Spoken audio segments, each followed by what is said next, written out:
Okay, so I think we're live. Welcome to another round with Phoebe Pierpoint. Round two with Phoebe. So if you guys are watching, let us know that you're watching live. Let us know if you're watching on the replay. And we're going to get rolling here. She's going to talk you through like a whole process today. We've got 30 minutes. Stay as focused as possible. And if you have questions or anything, drop them in the chat and we'll address them if we have time on this. Otherwise, we will go back and respond to you after. Cool. Thanks, Jess. Well, it's really good to be back live with your audience.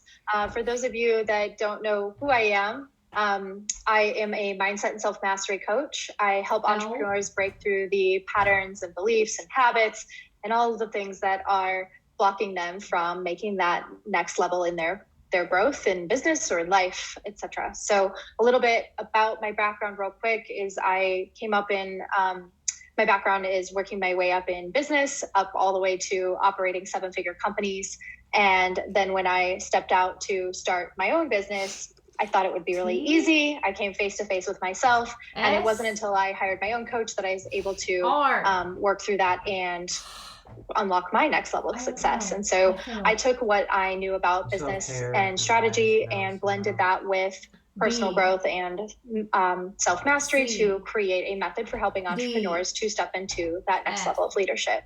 So I've been working with some people now from your audience, Jess, quite a few, and I'm learning more and more about real estate. As you do. You've been kind of thrown in the deep end. Yeah. And what I'd love to really talk about with your audience today is the number one thing that I see with entrepreneurs, real estate agents included, is when people come to me, they typically know what they need to do. We're all smart people. Yeah. We've had some level of success. We know what we need to do, but for some reason we just don't do it. And the action taking is the hardest part, 100%. Yes. We get caught in that pattern of continuing to react to what's in front of us and taking care of the urgent items and putting off the long-term growth. And it's a common pattern. So I have a process that I work through with my clients to really help break out of that pattern and start to actually take action on the things that you're wanting to change. And that's kind of what I wanted to walk through today. So I do want to start out by saying, though, that whenever you take on something new, that running into this problem is 100% normal. And what I see a lot of people do is get in this cycle of blame and shame of, if only I wasn't so lazy, if only I was more disciplined, if only I was like this person or that person, or I used to be so focused. And while it's a natural tendency to do that, it's not helpful, right? That isn't true. It's not doing anything for you. No, you're not lazy. You're not undisciplined. This is something new. It's natural that there'd be some resistance there. Yeah. The other thing people do is, if they don't blame themselves, then they start to blame everything outside of themselves. If only I had more money, if I had the right program, if my spouse was more supportive, also not helpful. So resist the urge to go into that blame and shame cycle and just start to get curious about what's going on and work through this process instead. Cool. So Let's jump into it. Let's do it. So step 1 is very tactical. We'll get into the mindset stuff a bit later, but step 1 is all about figuring out what we're actually going to do to get you to your goal. So we first have to know what your goal is, right? Then we want to look at what are all of the major milestones or projects to get you towards that goal. And we pick that next project and we break it down even further. So for example, if your goal is to create more time freedom in your business, then one of the first projects in that is maybe to hire an assistant. So if we look at hiring an assistant, we break that down. We've got to get clear on what that assistant's going to do for you. We've got to, and part of that is understanding what you're doing on a daily basis. Yep. Then we've got to create systems around that. We've got to source somebody. We've got to make time to train them. There's all these actions inside of this one project. And the reason that we want to get super clear on that is because one of the places in this that this step breaks down is in lacking clarity. So we'll sit down to actually do the thing and we're like, wait, what am I supposed to do? Or, this is too big for right now. I'm just going to not do it. I'm going to save this for later. The whole project instead of just looking at the next thing that's in front of you. Exactly. We have to break it down so stupid simple that we can actually do it. We've got to crawl before we can walk, before we can run a marathon. So it may seem in the beginning that, wow, this is really like basic. But the point simple. Yeah, we're flexing a muscle. We're learning to do the thing first before we actually have it be super, super productive. Yep. So we want to make it super clear what we're doing, super, super simple. And then we have to carve out time to do it, right? And this is where the next step of the process breaks down. Well, Phoebe, I'm too busy to do anything more. Sure, you are. We've got to reprioritize. So this goal that you say you want should act as a filter through which to decide how you're spending your time. Otherwise, you clearly have other goals. And that should be the goal then. Yeah. So we have to do an audit of how we're spending our time and get really honest with ourselves. Is this or is this not supporting my goal? And I have a story to actually kind of bring that home. One of probably my busiest client, I will call him Jim. And he came to me with this very problem. He had invested in the listings lab months and months and months ago and was not taking action on it. Mm-hmm. He's like, he said these same things. I used to be so focused. I used to be so disciplined. Yes, exactly. Yeah. And to be fair, Jim is an extremely busy person. He has 5 kids. He has his real estate business.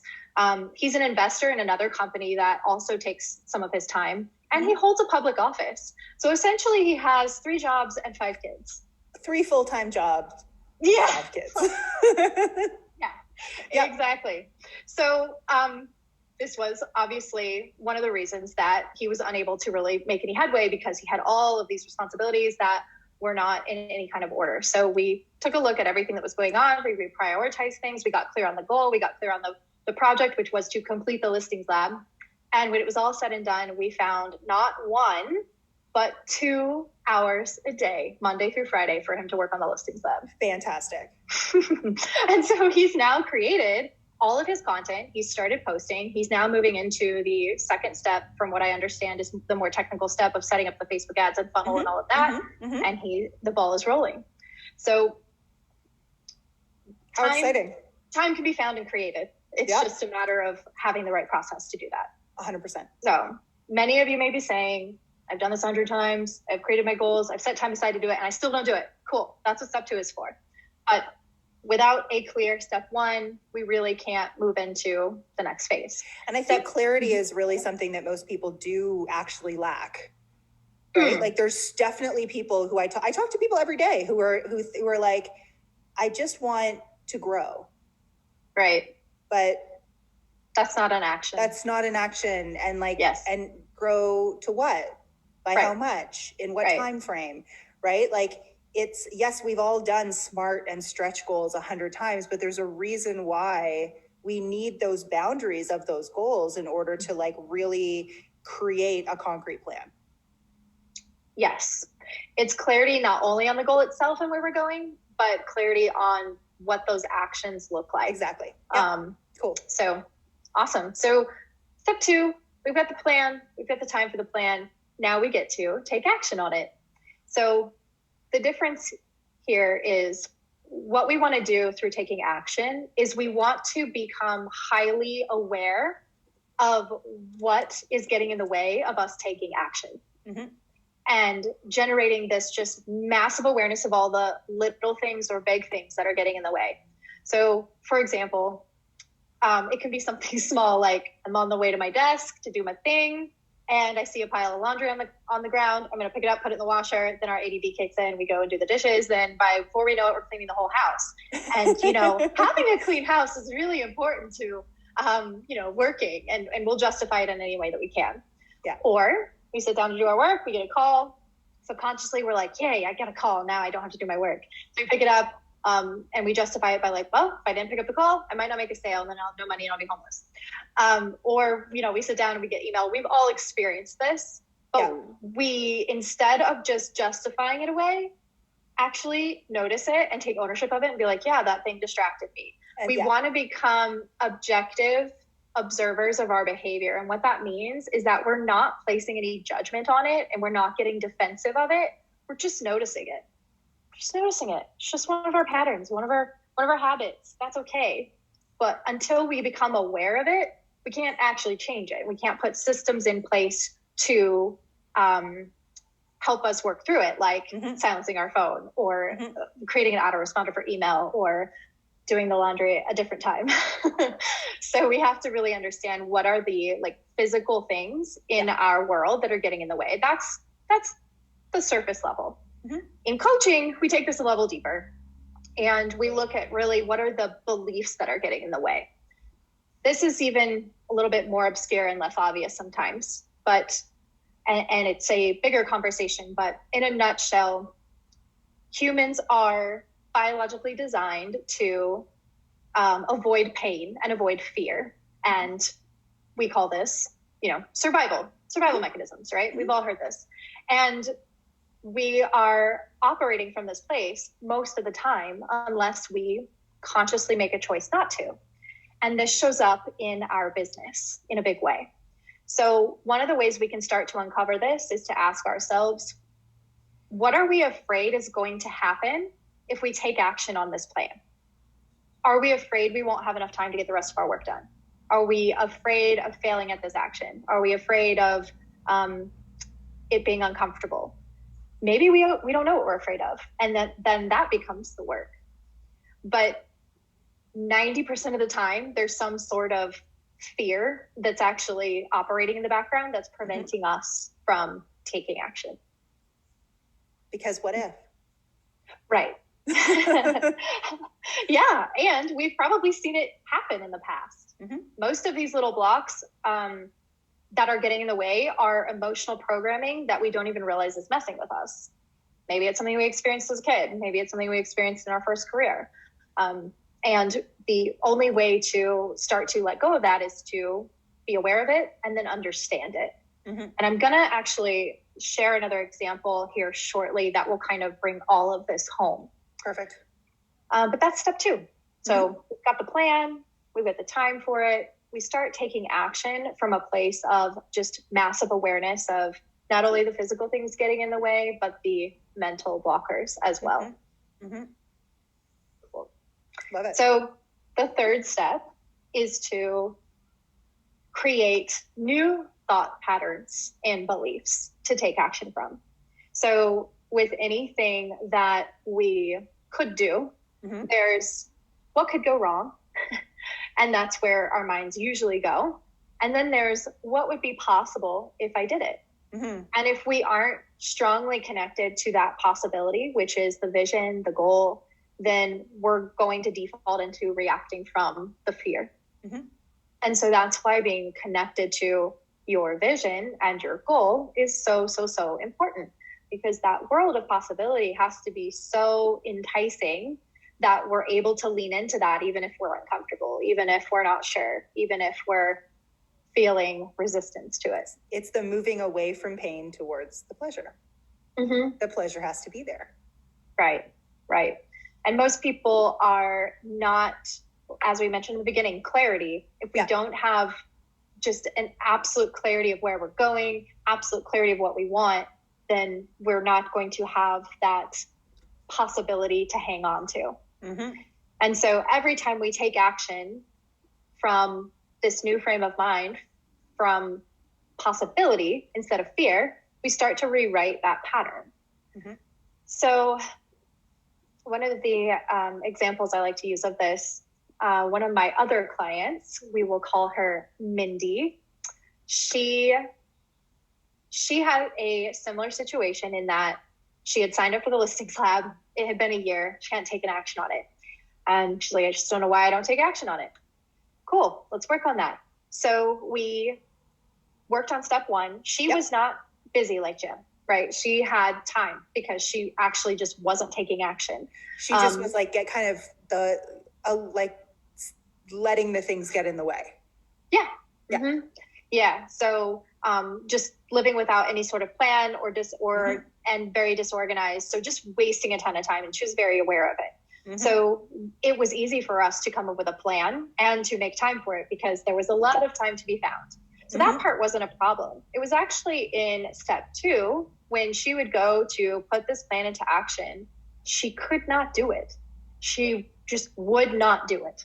And we kept making the plan simpler and simpler to make sure that there was no brainer that you can do this. Yeah.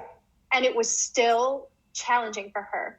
So we had to start to uncover, like, what are the fears that are preventing you so strongly from taking action? And come to find out, she had a fear of success because her idea of success meant that she would have no life, no fun, no time with her kids, and have to be busy and miserable all the time. Which is exactly the opposite of what success is. Success is and what the Listings Lab actually does and stands for. Precisely, yes. Yeah. And that was what I reflected to her, because the reason she had this view of success was because of how she was raised and how her mom modeled it to her. Her mom was not available. Her mom was gone all the time. Her mom was busy. Her mom hated life, her work life. And so what I reflected to her was, is that your idea of success, or is that the idea of success that you were modeled? You get to choose what success looks like for you. 100%. And that is living into the possibility. So we created a vision of success that was so compelling, it was able to rewrite the vision that she had from her programming. And all of a sudden she starts taking action. Come to find out, she just closed on her biggest deal yet, a $1.8 million house. She actually closed 2 more deals the following day. Like, it's amazing, the turnaround. And she's back into action with the Listings Lab, generating leads, making calls. It's amazing. So this process does work, and it's really cool when it does. Well, so, and I think that the process will work for anyone. Yeah. Because you know, there's an element of, you know, we all have, doesn't matter how successful you are or how far along you are or how far along that you feel like you aren't. Everybody has blockers. Everyone has things that get in the way of the doing that we know that we need to do. You know, I'm the opposite. I will work instead of doing my laundry. Yep. Right. Yep. And so we've all got them. It's just a matter of, like, how can you work through the conditioning, work through the stories, create simplicity in it so that it's there's nothing overwhelming about it. Right. Well, and sometimes we find that we're actually addicted to that overwhelming pattern because it makes us feel like we're achieving too. I have a couple of those things. That was me. So yes, it can look many, many, many different ways, but unless your life is just perfect, you have room for growth. So whether it's in fitness or health or relationship or whatever, this process applies to all of it. Perfect. All of it. And that's what we're ultimately seeking, is that balance between how we're living our life, how we're showing up to work, and it's all in alignment. So here's the question. First of all, I want everybody who watches this or anybody who's watching this now to self-reflect, right? Where are you feeling like you may be stuck, you're not taking action, you're, and you know, again, just the way that Phoebe said it started this entire conversation, you know, where are you blaming? Are you blaming yourself? Are you blaming other people? Are you in victim mode? Or are you, are you blaming yourself and putting yourself down because of things that you believe you should be doing but aren't? You know, this all kind of comes back to, like, how aware are you right on the front end of everything? And then, you know, how can you use this 3-step process that Phoebe's talked you through today to kind of get some clarity, make some simple actions, and actually get yourself through that hump? And there's also the possibility too of having a conversation with Phoebe about it. Yeah.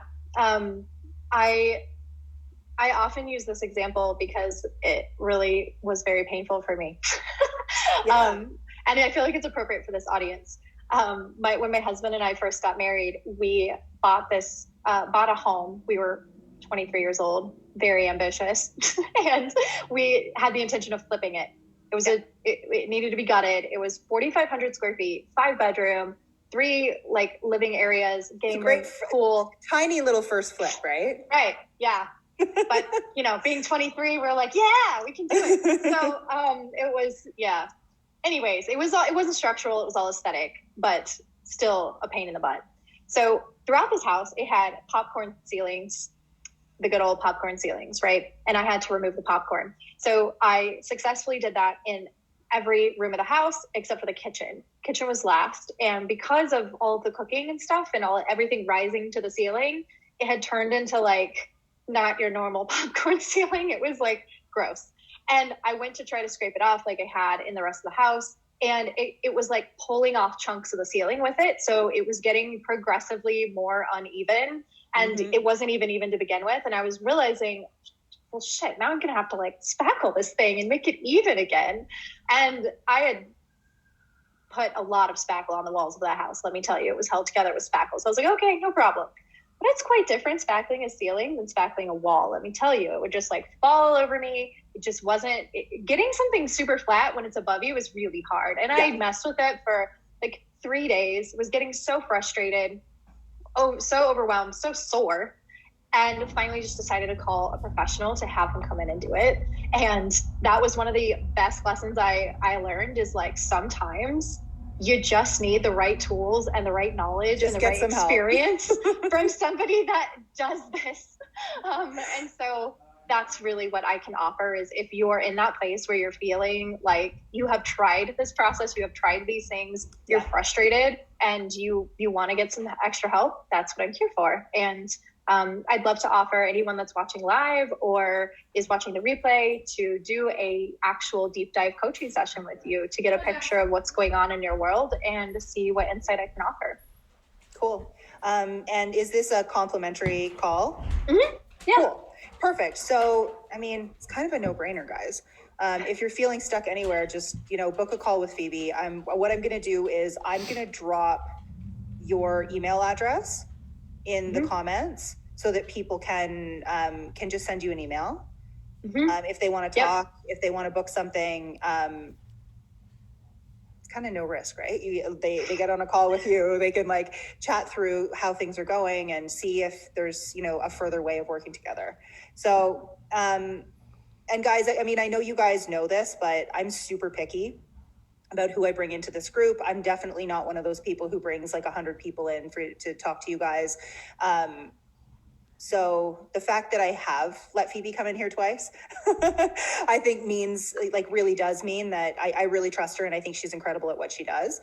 So if you have talked to her before or you've been thinking about talking to her, just book a call. I mean, you're only going to get something wonderful out of it. So, So, I'm going to drop the link below. If you guys have any questions as well, before that, drop your questions in the comment section below. Like I said, if you're watching live or you're watching the replay, just let us know, let us say hi to you, let us connect with you. The other reason, of course, is because the more comments that you leave, the more people actually get to see this video. And the more people, you might be the comment that helps this video get in front of somebody who really needs it. So I would love to, ask questions, answer questions, and just let us know. Just send us a comment, even if it's just a thumbs up or a smiley face, right? So Phoebe, thank you. And if, like I said, I'm going to drop your email in the comments below so that anybody can reach out anytime. Perfect. Awesome. Thanks, guys. I'll talk to you soon. Bye, Jess.